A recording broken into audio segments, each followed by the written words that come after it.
and welcome to OptivCon Virtual. I'm Brian Wrozek, Optiv's Chief Information Security Officer. I'll be leading you through today's opening keynote presentation. We have an exciting agenda today, and will be followed by a panel discussion moderated by Optiv's CTO, Todd Weber. Following the panel, please select breakout sessions to attend of your choosing. At the conclusion of today's event, all sessions will be available on demand. I would now like to introduce today's keynote presenter, Major General Brett Williams. During his time as an Air Force General Officer, Brett served in 4 senior executive leadership positions. As the Director of Operations at U.S. Cyber Command, he led a team of 400 people responsible for the global operations and defense of all DoD networks, as well as the planning and execution of authorized offensive operations. Prior to this position, he served as Director of Operations in the U.S. Air Force, where he led the largest Air Staff Directorate consisting of more than 1,300 airmen and civilians stationed worldwide. In this role, he developed and justified the operations component of the annual $120 billion Air Force budget. General Williams also served as the Director of Communications for U.S. Pacific Command. His 150-person directorate executed an annual budget of $57 million and was responsible for the design, implementation, and operation of all command and control networks supporting DoD's largest geographic warfighting command.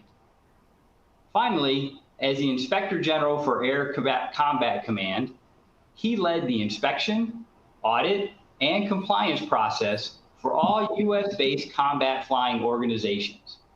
Without further delay, I would like to welcome Major General Brett Williams. Hi, Brian. Great to be with you and the Optiv team once again. Virtual is the way it is these days, but nevertheless, I know we'll have a great day and a great discussion. This is my 3rd engagement with Optiv and your clients and partners, and I'll tell you what, each one has been great. I'm scheduled to join you in Canada in April, and so hopefully we'll be through the zombie apocalypse and we can all meet in person and enjoy that event. But I'm looking forward to the discussion today, and I'll go ahead and jump right in then. Just for the audience, Brian and I talked about how do we make this interesting, right? Because one of my things is I'd much rather talk about what you want to talk about than what I want to talk about, especially if they're not the same thing. And so what we thought we would do is I would tee up just a couple of thoughts on threat and put it in this model I've been working on this year. It's all about CyberIQ. It's fundamentally what are those key elements of information? What are those concepts that no matter what your role is in the company, you should have some basic understanding if, as a company, you're going to be focused on what does it take to secure the company in 2020 and beyond. And so, what Brian and I thought we would do today is I'll tee up a few of these ideas, and then he's got several questions that he hears a lot in his position at Optiv. And so we thought we would just spend the majority of the time discussing those and hopefully hitting on some things that are of great interest to those folks in the audience. So again, thanks for joining us today. And so let me just tee up a couple of ideas, Brian, to get the conversation started. But this idea of CyberIQ, we talk about IQ and EQ and all of these Qs that people have to have in order to be successful in business today. And, so I've come up with this construct of a cyber IQ. What are the things that, again, no matter what your position, what your role in the company is what do you need to be aware of? What do you need to understand? Because as you know, as a technical professional and a technical leader and a business leader, that really managing cyber risk it's not a technical problem. It's fundamentally a business problem, right? And there's certainly a technical aspect of it. I like to talk about, you manage cyber risk as a company. Cybersecurity is the technical application of that risk management, but really as a company, you need to think about it a little bit bigger. And so, so let me just run a couple of ideas by you. What is your cyber IQ? And should you even care? Well, I would argue, yes, you should definitely care what your cyber IQ is. And here's why. These are just a few data points, but the Verizon report for last year said the average cost of a breach is $3.92 million. If you're lucky enough to live in the United States, the cost of that breach is over $8 million. How about ransomware? That's top of mind for just about every company. And the average cost to recover from ransomware is running about $84,000. And breach recovery cost per employee, this is for mid-sized businesses, is about $3,500 per employee to recover from the breach. And then there's business email compromise. When that well-meaning person in the accounts payable department gets an email that supposedly is from the CFO and they mistakenly maybe wire money to the wrong location. That average business email compromise is about $44,000. And you go, well, no problem. I've got cyber insurance. And a lot of studies on cyber insurance, and cyber insurance is still kind of the Wild West. But when you kind of nail it down, on average, cyber insurance tends to cover about a third of your total costs. So the bottom line is, it's expensive to deal with cyber risk and managing cyber risk, but you have to because the outcomes are really consequential for the business. And I got to tell you that the COVID-19 is not helping. Right? Work from anywhere means more risk. There's less discipline. People are in front of the machine all day long. They're bombarded by all sorts of things. And again, as you know from a professional in your position, it's hard enough to have visibility when everybody's kind of in that enterprise network. But when you're all on your own tablet, your own phone, your own laptop, on your home network, the visibility is really reduced. And so we've got a challenging problem. But some people think it still won't happen to me. Current studies would say your business has a 1 in 3 chance of being hacked in the next 2 years.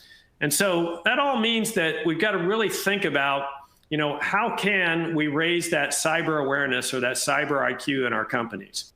Because at the end of the day, I think everybody would probably they'd like to reduce the odds of being hacked. We'd certainly like to lower the cost of a breach if we are hacked. We don't want to be one of those companies that does not survive an attack. And who doesn't want their CEO to sleep better at night? And so the question is, how do we do this? And how do we raise a company's cyber IQ? This model, I think, captures for me what I've seen both in my time in the government and now about 6 years of experience in the private sector with businesses across all sectors. And I've kind of narrowed it down to these 5 things that you need to have a good understanding of. Number one's the threat, right? There's a lot of bad guys out there. You need to understand, what's the threat to my business? Am I threatened in a way that I'm vulnerable? Can the bad guys target me in a way that will really have a strategic impact on my company? And that leads you to the second question, is what's my critical data? What data, if exposed, stolen, manipulated, or destroyed, would have a strategic impact on my business? And it's not all of my data. There's a finite amount of data that is critical, and identifying that's important. What's the cost of a hack? It's much more than just providing identity theft insurance. And it's much more than the technical expense of recovering data and that sort of thing. There's operational costs, there's reputation loss, there are frequently liability costs associated with it, a number of intangibles that are very hard to measure, yet are real costs to the business. And then what's my company's approach to cybersecurity? Do I follow something like the CIS Top 20? Do I follow something like the National Institutes of Standards? Do I have sector-specific types of models do I follow? Or am I just kind of freelancing it? So what is our company's approach to cybersecurity? Do we have a framework such that, to the board, to our customers, to our partners, we could point to say, this is our disciplined approach? And then if you look at the annual security study done by IBM and Ponemon about the cost of a breach, the thing that lowers the ultimate cost of a breach most significantly is companies that are prepared to respond. And so all 5 of those things are areas that we're going to touch on in the questions. And these are things that, again, no matter what your role is in the company, what your position is, there's a level of understanding around these that I would argue is very important. So let me just hit quickly on the threat, and then we'll go into the discussion. But I always, or at least the last couple of years, I've started with the nation state, because the nation state threat has become front of mind for a lot of companies. And, if we go quickly through these, Russia, obviously the election interference, I don't really consider that a cybersecurity thing. They were doing disinformation and propaganda and those sorts of things long before the internet was there. But what we have found is, the Russians have gotten very good at using the internet to target and to be able to work at scale to influence things. The biggest danger there, I think, is driving further divisions inside our country, having us more focused internally, and it draws our attention away from other things that the Russians are doing in other places. So a very dangerous threat, not specifically a cyber threat. Things like deep fakes we'll touch on in the questions, but that's kind of a unique area with the Russians of how they've learned to use all of this. But critical infrastructure, they're clearly targeting that, and they're clearly taking a position where if we got into something with the Russians, we should certainly expect attacks in our critical infrastructure section. The Chinese are still largely focused on theft of intellectual property. Take that airplane we built on the left and build one that looks something like it on the right. This week, though, for the first time, really, we had from the Department of Homeland Security, the Cybersecurity and Infrastructure Security Agency came out with a warning to critical infrastructure that we're seeing more and more activity by the Chinese, similar to the Russians, operating in our critical infrastructure. So again, expanding their portfolio of capabilities. And then the Iranians, going back to 2020, some of you may remember the attacks on our banking system. So the Iranians have already proven that they're willing to go after us at home, if you will. And then a number of attacks that the Iranians have done on particularly oil and petroleum and those sorts of things in the Gulf region. And the Iranians, they're a country that's clearly figured out, while they can't compete with us militarily, they can certainly create a lot of issues for us in cyberspace. And then finally, the North Koreans. They're fundamentally trying to get funds, right, to deal with the sanctions and those sorts of things. They become very good at it. The attacks on the SWIFT banking system about 3 years ago, about $81 million. They're very good at cryptocurrency theft and very focused on those things. In addition, the North Koreans are building out their capabilities. My little map on the left side of your screen shows how dark North Korea is at night. But they figured out you don't have to be in North Korea to run a hacking operation. You can go to Indonesia, you can go to Malaysia, you can go to China. So the North Koreans continue to build out these capabilities. But I know a lot of people are thinking, I'm not going to be the subject of a nation state attack. Why do I have to worry about that? Well, we could get into a discussion about the number of people that could actually be subject to a nation state attack who wouldn't necessarily think about that. But beyond that, the dark web has capabilities, they have tools, there is expertise for hire, things that I saw in Cyber Command as pretty much in the realm of nation state capabilities 7 or 8 years ago are now widely available to hackers with even moderate means. And so regardless of whether you think that you could potentially be targeted by one of those nation states we talked about, you have to understand that criminals, especially, and I'm not talking about the mob here, but organized crime, criminal groups that are really looking to make money off of hacking, have learned how to get a hold of those capabilities. And so regardless of whether you're targeted by a nation state for a strategic reason, or most of the people that we're talking about today targeted for financial reasons, because again, 86% of breaches are financially motivated, you have to understand that the threats that you face, the techniques that they use, the expertise that's available is radically different than what it was 2 or 3 years ago. And so we can no longer rely on the same thing protected us before. We have to start thinking ahead on how are we going to defend ourselves against these increased capabilities. And so I guess the last thing I would throw out is that, we're spending a lot of money on this. Gartner estimates $124 billion this year worldwide on security.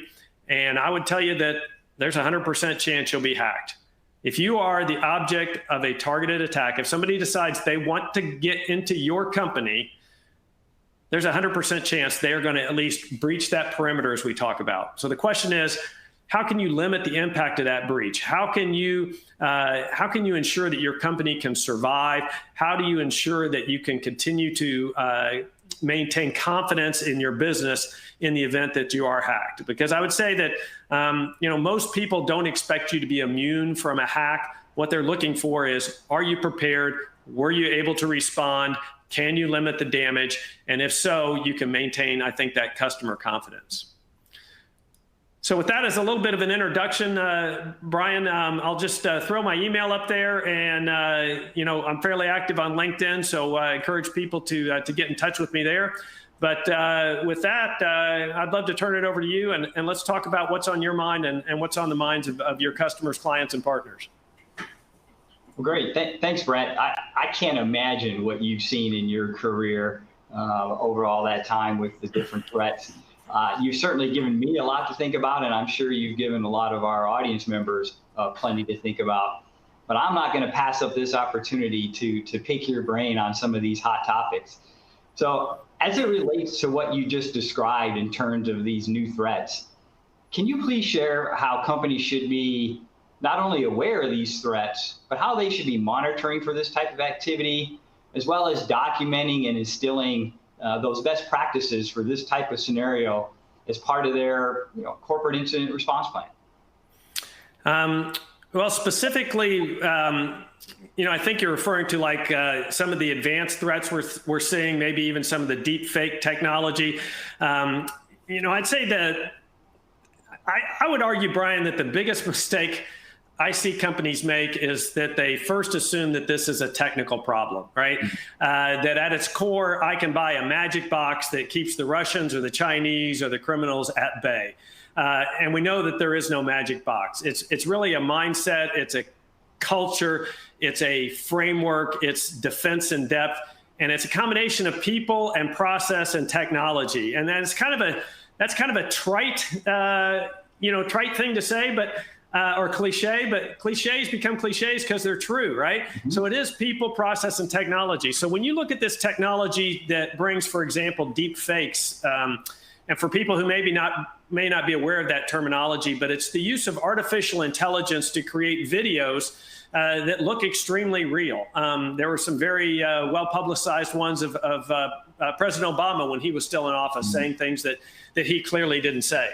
And so the challenge is we're getting into a situation where even with AI, the attackers remain a little bit ahead of us, right? And so their use of artificial intelligence and machine learning is actually going faster than our use of the same to protect ourselves. And so we're trying to catch up. In the area particularly of deep fakes and some of these other very advanced techniques, these are going to be extremely challenging, and eventually there's not going to be a technical solution. Most of the technical detection mechanisms can catch the deep fakes. There's a variety of characteristics that they can identify. But in the end, it goes back to kind of my comments on Russian disinformation. We're going to be susceptible to that. And a lot of that is really going to be how we get people to think about this, get people to question, get people to demand, authentication, and not to believe the first thing they hear.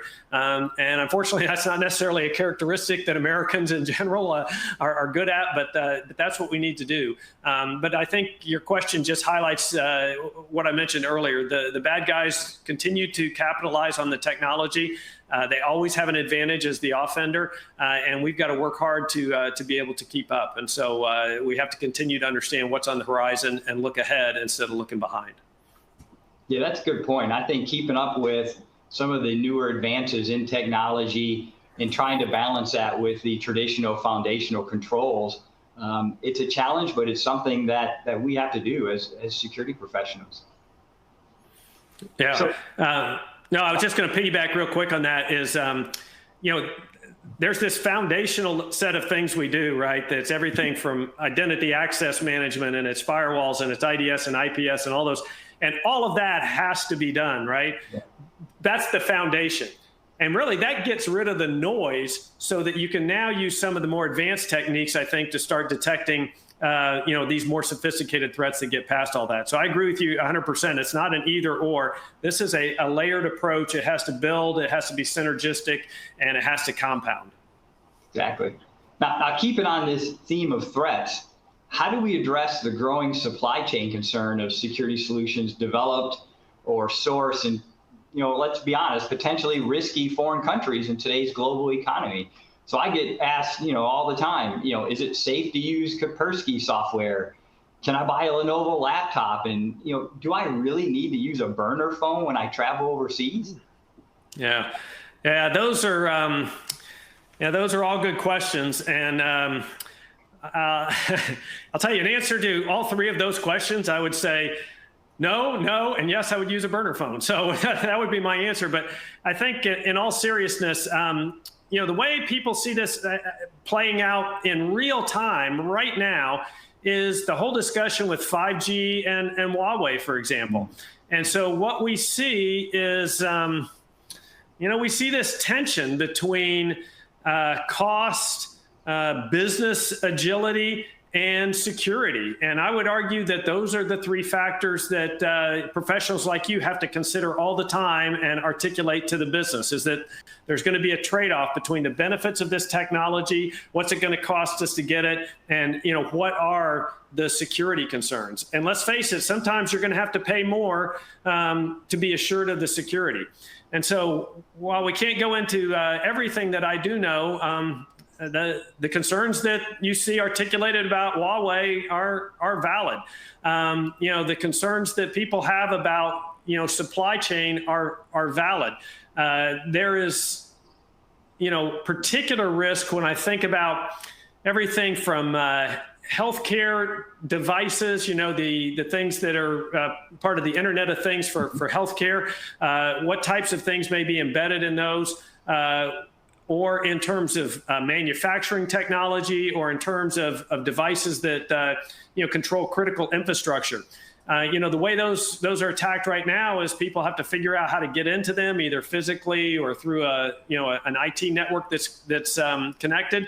But if we think about our strategic competitors and we start thinking about how diverse the supply chain is worldwide, and we think about the level of sophistication, you certainly have to consider that within that supply chain, there are threats. And if you think it's hard to keep somebody out of your network when you start with them on the outside, imagine how hard it will be to keep them out of the network if they're starting on the inside, and how hard it will be to detect them.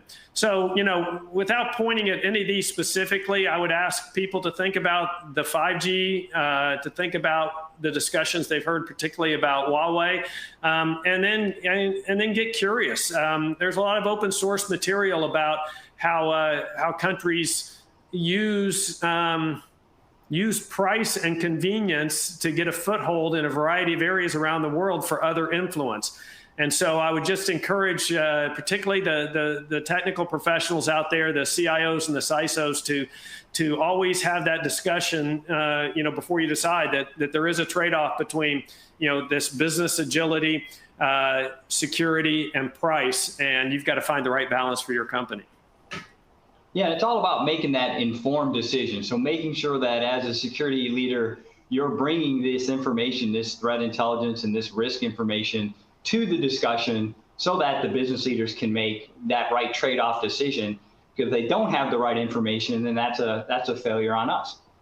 Yeah, no, and I would agree. I would pull back to my theme there on CyberIQ, is that I think you're right. It's somebody that's in your position, right, that has to understand the business, right? It has to understand the budget, has to understand the risk tolerance, but has to understand the technology, right? Because frequently, those business leaders are focused on, how do I generate revenue? How do I generate customer value? How do I, and then, like it or not, the cleanup on aisle 9 falls to somebody like you.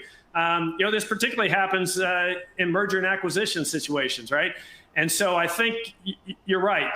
The traditional role we looked at for CIOs and CISOs, 5 years ago, it's not the same. They have to bring that very comprehensive view, I think you articulated, to the table in order to protect the business. And, to me, the worst part is if a company doesn't, because what you just articulated was, let's make a conscious risk decision, right? Let's weigh all the factors and, okay, we've decided to take this much risk, go do it.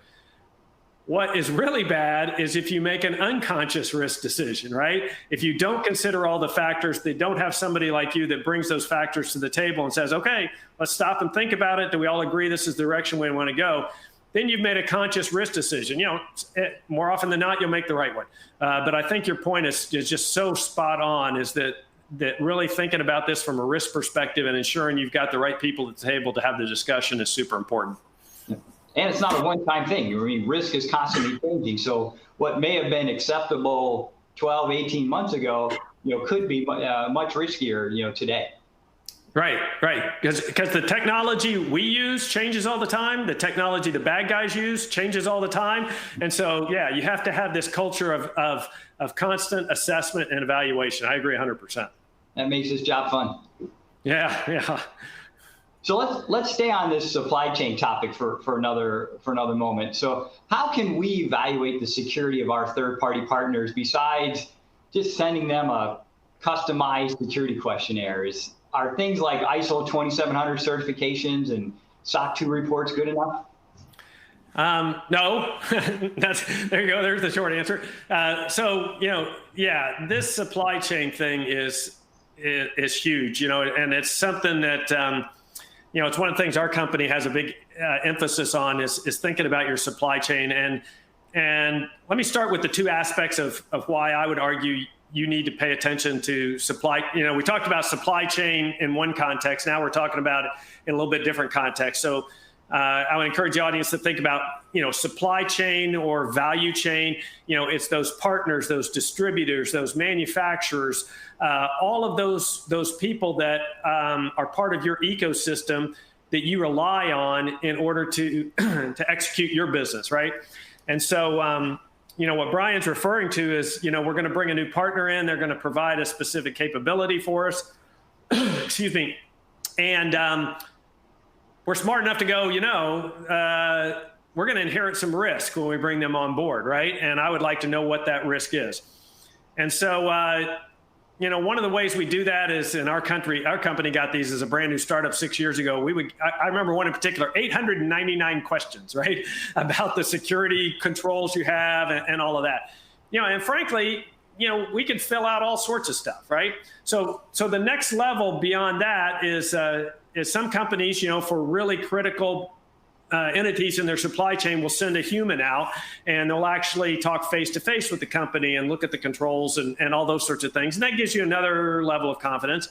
And then what you referred to with things like the ISO certs and the SOC 2 audits and those sorts of things, those third party audits, provide another level of certification. But kind of like your point earlier, Brian, about things changing, right? All of those are a snapshot in time, right?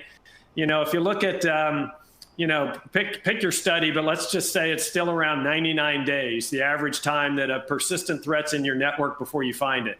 So you bring a critical supplier on board, you maybe send somebody down, you look at it, they got a SOC 2. How do you know that they aren't 97 days into the hack, right? And then the other thing is that, as you know, it's compliance does not equal security. That's a nice place to start. And frankly, you have to be compliant. But I see a lot of companies focus on compliance and drive people like you to say, hey, we're not spending money on this if you don't show me that this fills a compliance square. And you got to think past that because most compliance is rearward looking, right? We know this happened in the past. We're going to put these controls in place. Oh, but the threats moved on. So all of those, if I wrap up that component to say, each one of those levels is important and it contributes, but I think we've really got to get to, I call it a collective defense approach. Say you're a large company and you have a number of suppliers you rely on. It would probably benefit to you to have a real-time view of all of those environments, right? Is there a way that you can share anonymized data so you can see the different incidents that all of those supply chain companies are experiencing? Because you know what? Maybe you're pretty well defended. You're like Target. How are they going to get in? They're going to go to one of your partners or one of your suppliers, and they're going to try to get through them to you. So it would be really nice in real time to see that 3 or 4 of my partners in my ecosystem had been attacked in a similar way. So I would know if maybe somebody is trying to get at me. And then the second aspect is, the way supply chains are today, frequently there's this critical element that you may need to make your business run. And if somebody's trying to cripple you, they don't need to get to you. If you can take out that partner that provides that critical capability or service, then you're dead in the water. And so I think that the next generation of this really is, we've got to stop defending one enterprise at a time. We've got to take a collective view. And I think supply chain is one of those places. And I think it'll probably happen. It'll happen in financial services. I think it will happen in manufacturing. And then I think it will spread. But people are going to realize that, yeah, we've got some concerns with maybe sharing some of this data around attacks, but the benefits far outweigh that, because the bad guys all work together.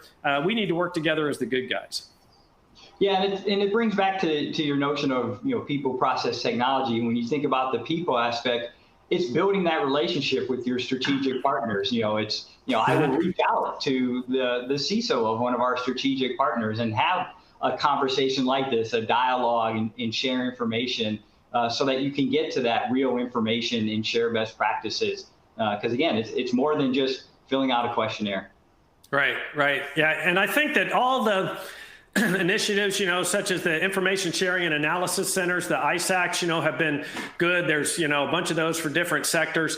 Where I would like to see that go is get to a point where, you don't have to get on the phone with that other person, right? That you have a way to share that in real time, where your analysts can see, the details of this different activity, where you can kind of crowdsource these analysts together when you see, 3 or 4 companies experiencing the same type of event. And so I think that's where we'll see this evolve to, is to get to that real-time collaboration. And it's really important because nobody has enough resources to defend against all of this, right? If we can find ways, like you said, to bring our capabilities together jointly, I think that's the direction we need to go.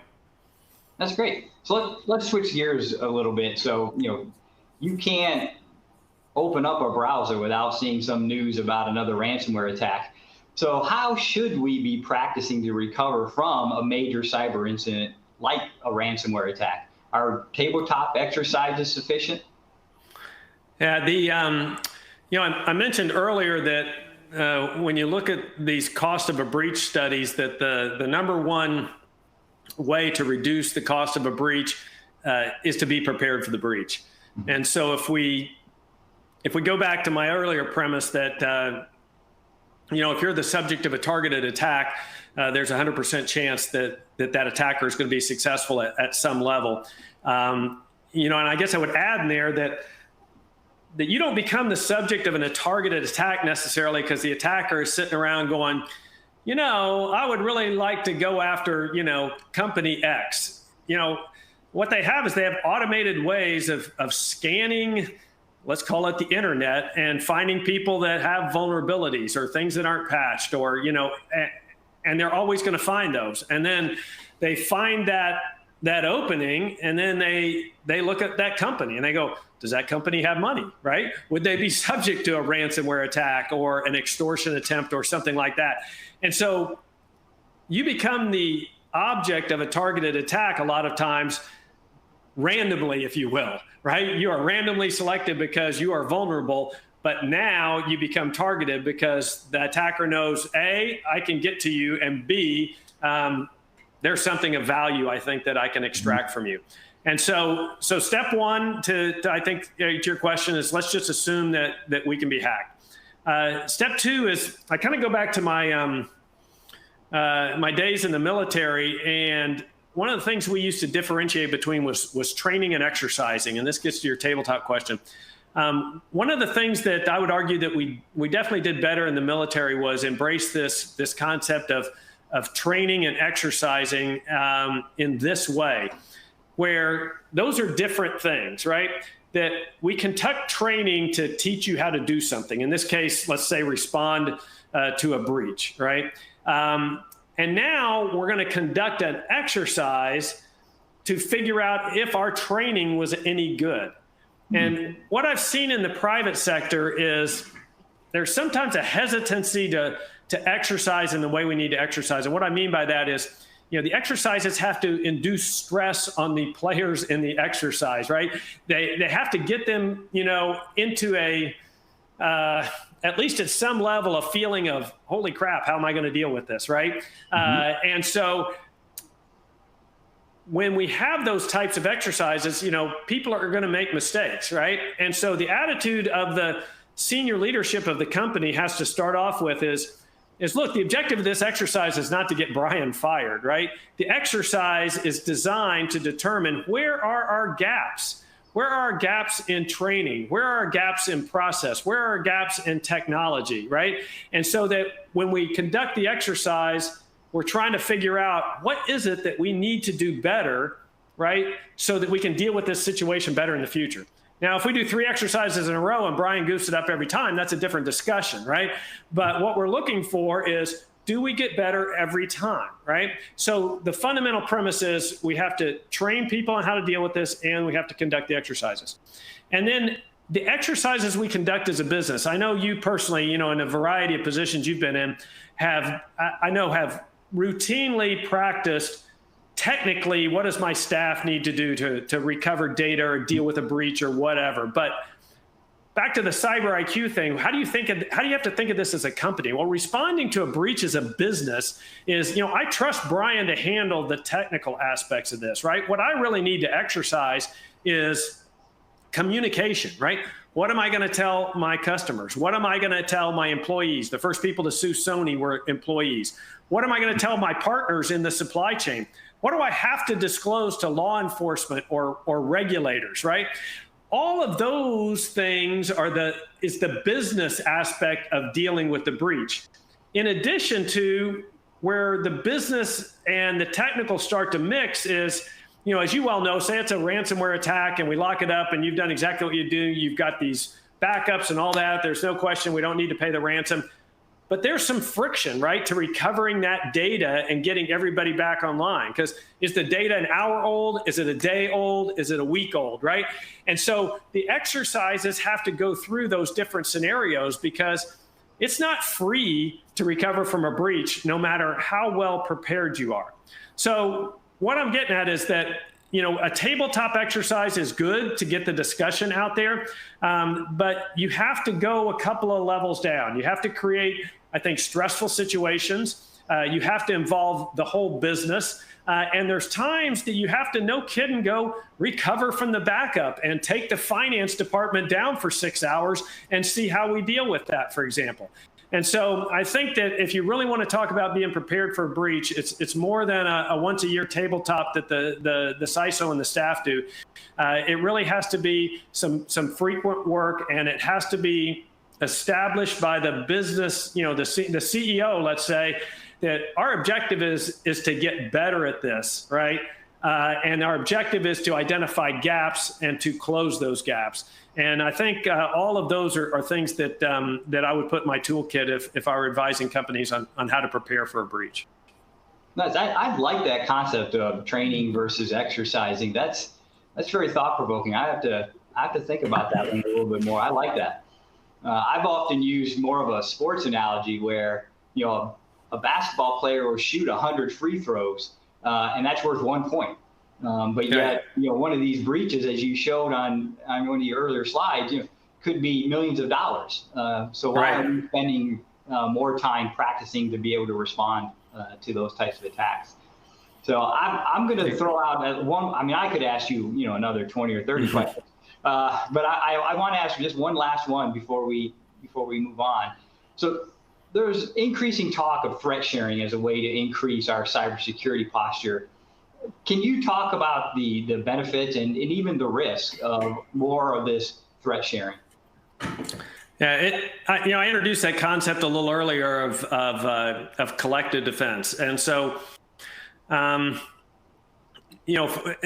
back to my military heritage, we don't fight alone as an Air Force or a Navy or an Army. We fight collectively, right? We don't fight alone as the United States. We fight as part coalitions and with allies, right? So in these physical domains, we figured out we can't do this alone. We have to bring everybody's strengths together, right? And what that does is covers for those individual vulnerabilities and gaps, if you will.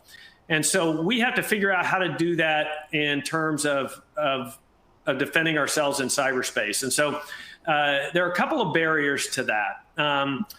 The first one is people are anxious about sharing information related to cyber attacks because they don't want to expose proprietary information. They don't want to expose the fact that,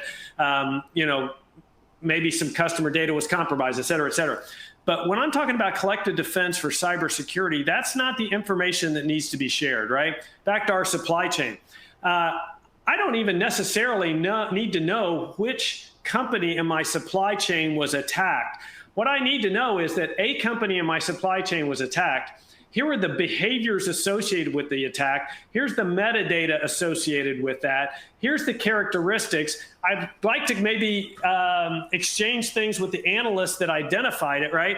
Because what that does for me is allow me to go, if that had happened to me, I could have defended against it. That's good to know. Or if that happened to me, it would have been successful. So I need to fix something. So when we talk about sharing information at that level, it's about sharing that, let's just call it the metadata associated with those attacks. Okay. So number one, to make this work is we've got to get to a data anonymization structure that people are comfortable that the data that we need to create the collective defense is what we're sharing, and it is possible to protect this proprietary information and protect us from liability.